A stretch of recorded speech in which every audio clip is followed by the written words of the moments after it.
নিঃসন্দেহে সফল হতে চাইলে ইমোশন কন্ট্রোল করতে হবে।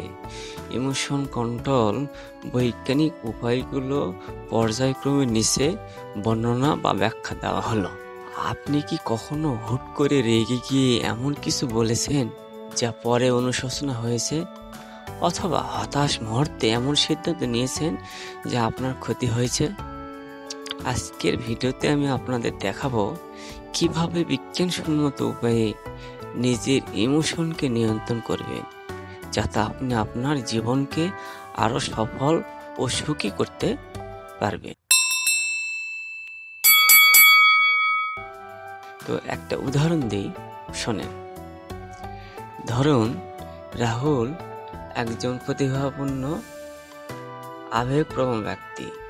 তিনি অফিসে কঠোর পরিশ্রম করেন, কিন্তু যখন বস তার কাজে একটু সমালোচনা করেন তখন তিনি রেগে গিয়ে উত্তেজিত হয়ে পড়েন। ফলাফল কি দাঁড়ায়?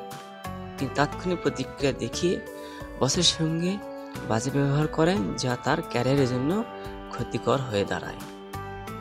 কিন্তু কিছুদিন পর রাহুল তার আবেগ নিয়ন্ত্রণের কৌশল শিখলেন এবং সমালোচনা পাওয়ার পর 6 সেকেন্ড অপেক্ষা করতে শুরু করলেন।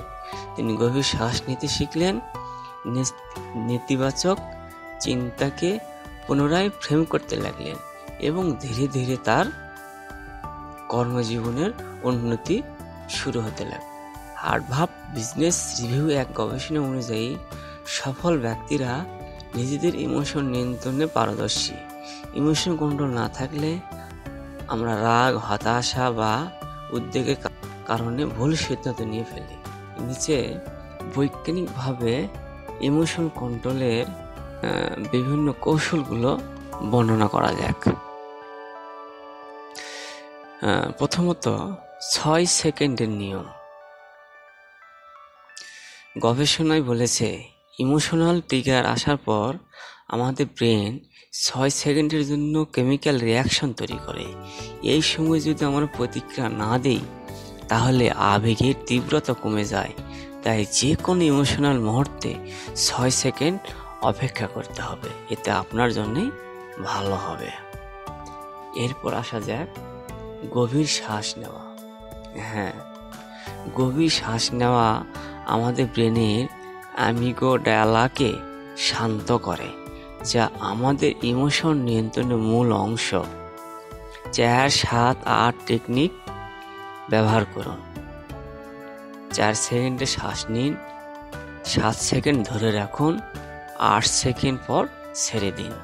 তাহলে নিজে নিজে বুঝতে পারবেন যে আপনার ফিলটা কি হচ্ছে। এরপর আসা যাক রিফ্রেমিং মেথড। যে কোনো নেতিবাচক ইমোশনকে ইতিবাচকভাবে ভাবতে শিখুন। যদি কেউ আপনাকে রাগিয়ে দেয়, ভাবুন সে হয়তো নিজের সমস্যার কারণে এমন করেছে। এতে আপনার রাগ কমে যাবে এবং সুফল পাবেন। এরপর আসা যাক মেডিটেশন এবং মাইন্ডফুলনেস। স্ট্যানফোর্ড ইউনিভার্সিটির গবেষণা বলেছে, প্রতিদিন মাত্র 10 মিনিটে মেডিটেশন মানসিক চাপ কমে দেয়, ইমোশন নিয়ন্ত্রণ করে। তাই এটা আপনারা ট্রাই করতে পারেন। এরপর জার্নালিং বা লিখে রাখা। আপনার ইমোশন লিখে রাখলে আপনি তা ভালোভাবে বিশ্লেষণ করতে পারবেন এবং ভবিষ্যতে সেগুলো নিয়ন্ত্রণ করতে সহজ হবে। এরপরে বাস্তব জীবনে কিভাবে প্রয়োগ করবেন। ধরা যাক আপনি অফিসে বসের কাছ থেকে নেতিবাচক ফিডব্যাক পেলেন, তখন 6 সেকেন্ডে নিয়ম অনুসরণ করুন। গভীর শ্বাস নিন, রিফ্রেমিং করুন, ভাবুন বস আপনাকে ভালো করার সুযোগ দিচ্ছে। প্রতিদিন এই কৌশলগুলো অনুসরণ করলে আপনার ইমোশন কন্ট্রোলে চলে আসবে। আপনার জীবনে ইমোশন কন্ট্রোল কতটা গুরুত্বপূর্ণ বলে মনে করেন কমেন্টে জানাতে ভুলবেন না। আর যদি ভিডিওটি ভালো লেগে থাকে লাইক, কমেন্ট, শেয়ার করতে পারেন। দেখা হবে আগামী কোনো ভিডিওতে। ততক্ষণে আপনার আবেগকে নিয়ন্ত্রণ করুন। ধন্যবাদ।